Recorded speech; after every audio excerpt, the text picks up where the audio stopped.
Vamos, yo me meto a este asunto como, primero como autor, como guionista, después como dibujante y guionista. Publico una serie de cosas, pues si no me equivoco, debieron haber empezado alrededor de inicio de siglo, yo creo que 2003, 2005, por ahí. Que tenían que ver justamente con el asunto de la narrativa gráfica.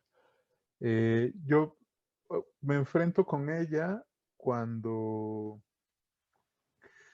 me interesa la narración con imágenes que no sea cinematográfico. Yo escribo, siempre he escrito, dibujo también, y entonces es como una coincidencia obvia llegar al cómic, a la historieta, a la novela gráfica. Siempre he sido un gran lector también, o sea, no solo pues, de ensayo, literatura o etcétera, sino también un gran lector de historieta y de novela gráfica. Entonces, mi trayecto, digamos que inicia ahí. Empiezo con un colectivo que se llama Ensamble Comics. Empezamos ahí a conceptualizar lo que sería Cristóbal el Brujo y hacer como las primeras publicaciones hace, híjole, yo creo que ya fácil 15 años, si no es que más. Después tenemos diferencias, yo voy por mi lado y pues bueno, empiezo en Marvin justamente a trabajar. O sea, bueno, ya en aquel entonces hacía cosas con Marvin de como pequeñas reseñas, artículos, cosas que tenían que ver con narrativa gráfica. Y después ya propiamente me pongo a generar una sección inicialmente de reseña. O sea, la idea era hacer conocer al público que hay un universo completamente desconocido. O sea, si hablamos de hace 10 años o más, pues imagínate, si hoy día todavía mucho sorprende o no entienden qué es novela gráfica, pues ya te imaginarás en aquel entonces, ¿no? Era pues una cosa así hiper lejana, ¿no? No solo sí era un universo muy, muy ajeno. Entonces, es un poco un tanto una comprensión tanto como escritor, como autor, que me lleva también a las conclusiones. O sea, después en Marvin hago un trayecto no solo con la sección de reseñas, sino después empiezo a publicar un cómic propiamente de mi autoría. Y luego durante mucho tiempo dejo Marvin y después me vuelven a llamar hace, pues sí, yo creo que unos 5 años. Y bueno, que alguien de la Embajada de Francia los buscó porque había un agregado cultural que venía de Angoulême en ese momento y quería trabajar pues con alguien que tuviera más o menos la visión pues de este estilo franco-europeo. Y bueno, estuvo como buscando y alguien le dijo, pues, ¿por qué no revisas Marvin? Ellos tienen como un rato haciendo cosas con eso.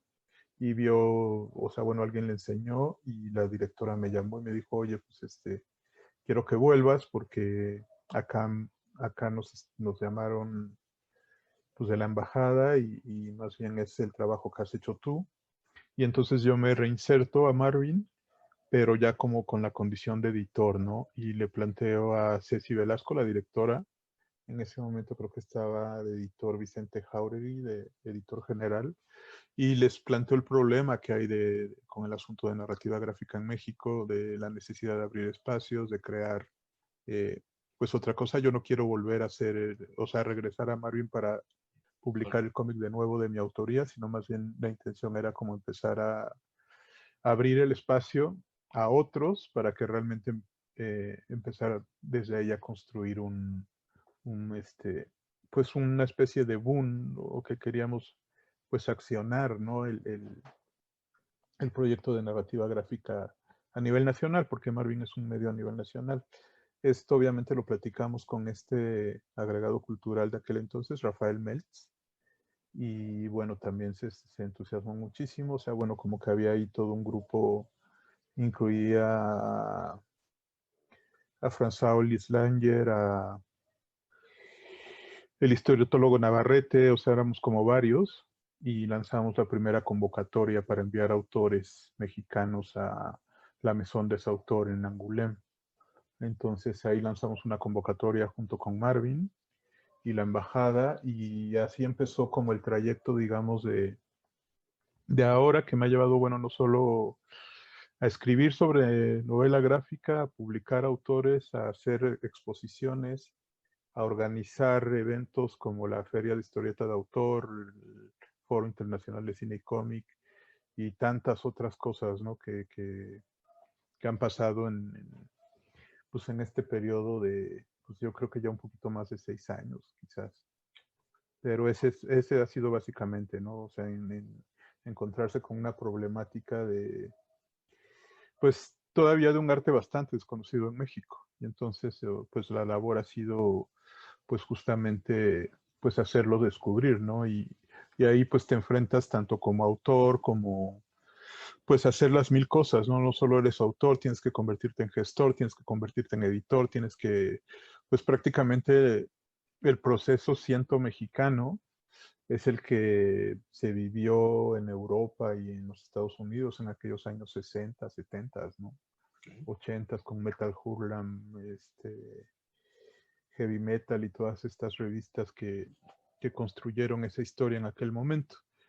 México pues tiene un retraso así bestial y bueno, pues yo siento que ahora en el transcurso de los años pues ha cambiado bastante de lo que vivíamos hace pues 10, 15 años, ¿no? Ya se nota, digo, falta muchísimo, por supuesto, pero sí ha cambiado.